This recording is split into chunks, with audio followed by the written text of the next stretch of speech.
Vâng, xin chào tất cả các bác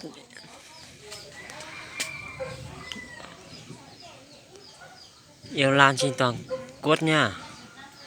Sau đây em xin coi mấy giỏ lan của em. Đây, nó đang nở hoa đây. Mấy cây yến ngọc này.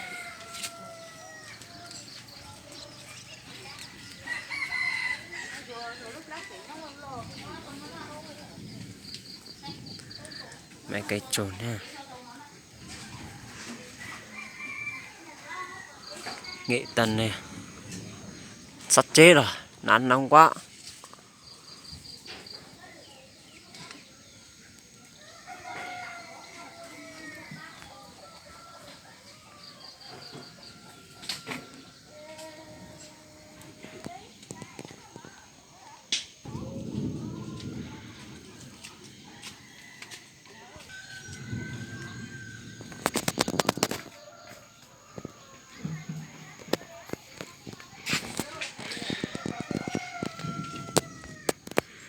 Đây, cái tam bọ sắt là xe.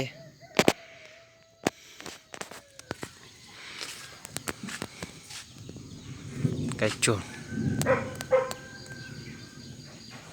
nha.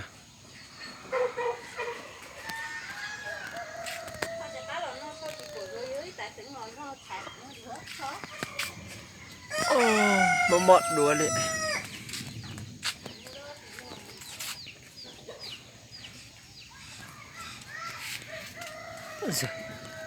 Em chuyên lăng nghèo nhất, chả có cái gì, không có cái gì luôn. Đây, tam bọ sát kiểu.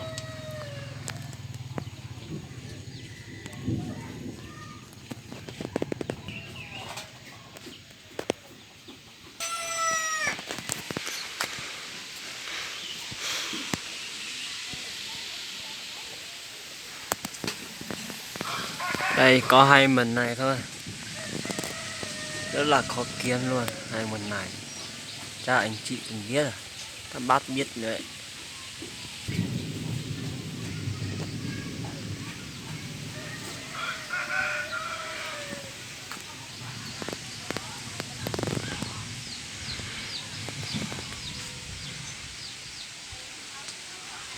Tam bọ sát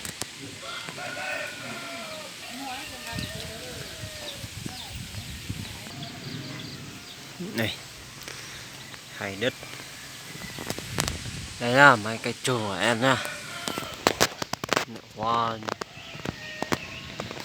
đúng rồi đấy.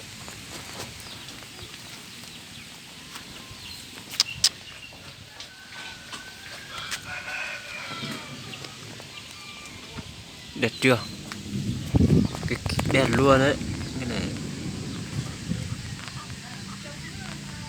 Cái này thì hoa nó hơi nhạt nha, xích mẽ. Đây các bác nhìn cái này, hoa nó hơi nhạt nhạt, mình nhìn xa nó giống như màu trắng luôn đấy.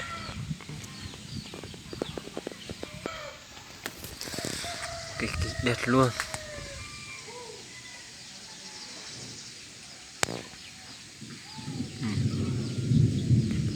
Đây.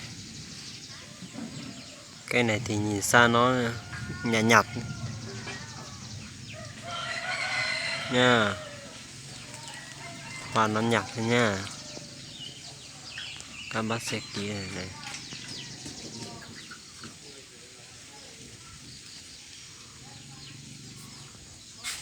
Em sẽ chiều lên trên này cho các bác xem mấy cây trên này,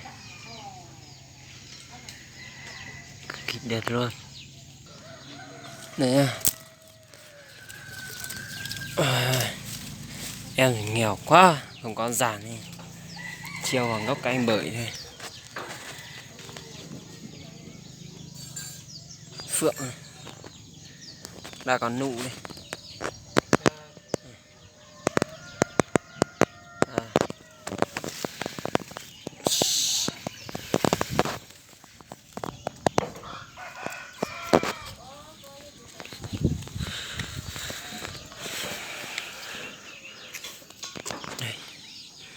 Năn nông quá chuồng nó héo hết rồi. Đây nha.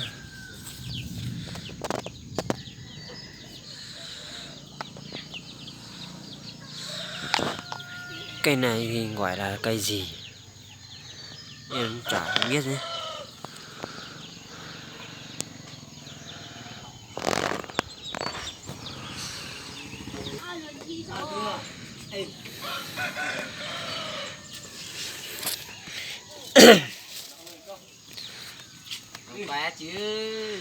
Quay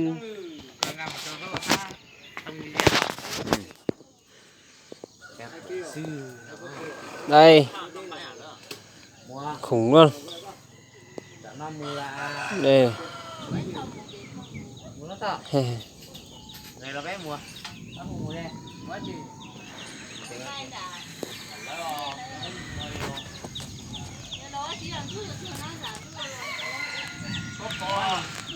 Đây nha, chỉ có mấy giò này thôi.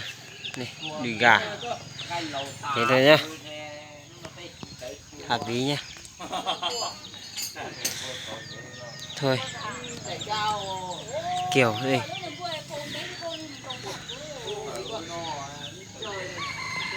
Đây chỉ có mấy cây này được tí. Nhưng mà năn nóng quá, héo hết rồi. Lá héo hết rồi. Nha. Thôi. Thì chào tất cả các bác. Mình xin dừng lại video của mình ở đây nhá.